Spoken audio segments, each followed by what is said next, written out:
area MCA gari kubwa Mercedes Benz waneno kosedonjo kopo bino ne matin gari moko mandego kuongone Mercedes kubwa. Mama Mercedes yudo welo to gin welo molimi dakika machuok nikech babi ngeno rito Kenya mangima. Koro in mabro kwai ni mondo mi rwak wendi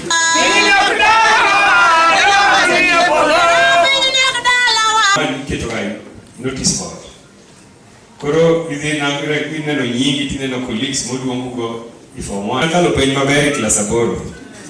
Koro nolosna kaka dhi abira. Koro ng'ama nolosona kaka dhi abira iluongo ni Fanuel Omondi, Fanuel Omuga. When I got worried, I went to Fan and told Fanuel ni jogi kele school marach. Jogi ni kabisa. So Fanuel and agreements. And Augustine is one teacher who never punished students. He had a way of disarming students without. After Kagoradi Form 2, to Chapo Kujua English. He was an English teacher. So throughout my life at Abira High School, 4 years. And because as we speak, they are the ones collecting taxes, and indeed they are taxing Kenyans. Heavily.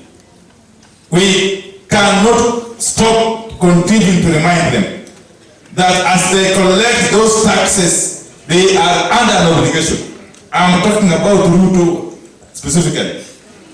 As he continues to overtax us, he is under obligation to ensure that those taxes are utilized properly.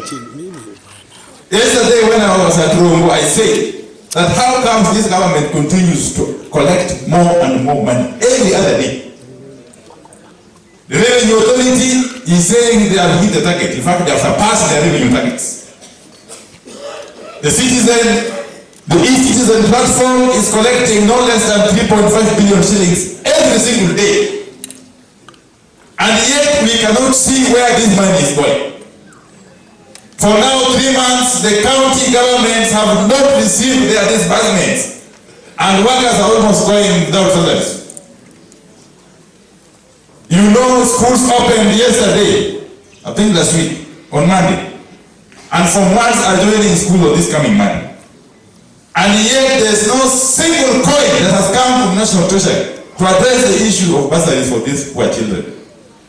And yet Ruto and his cohorts continue to tax and overtax Kenyans. And they are collecting this money. We want to know where this money is going.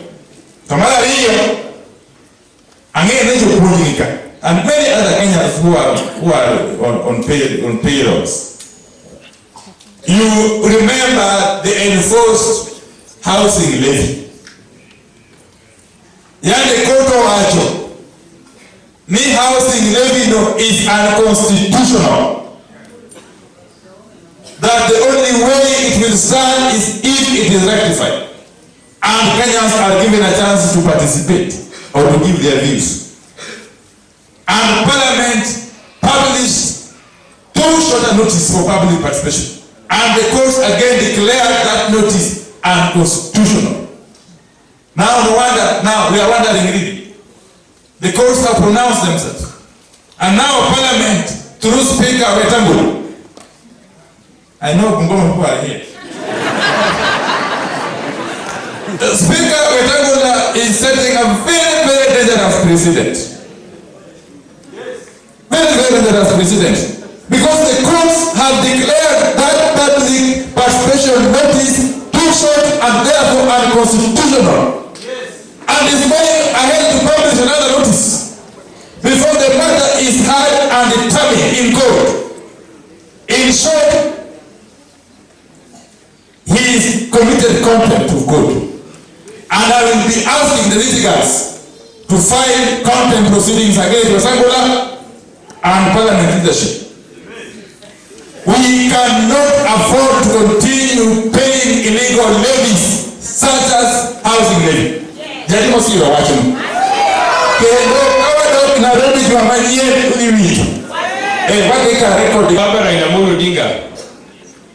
If there is any individual in this country who has been vilified and mistreated by courts, there is nobody who has been vilified and mistreated by courts like you. And in all these occasions, you have always agreed to agree with the decisions of the court. In 2013, for example, Baba, there was nothing that would have stopped you and us from going to State House and evacuating those guys and taking over power. But because the court said that the other one is the president, you agreed with the decision. Even though you disagreed with it, you agreed to comply with the decision. Therefore, our view is that Kenyans have no option but to agree with the decisions of the court.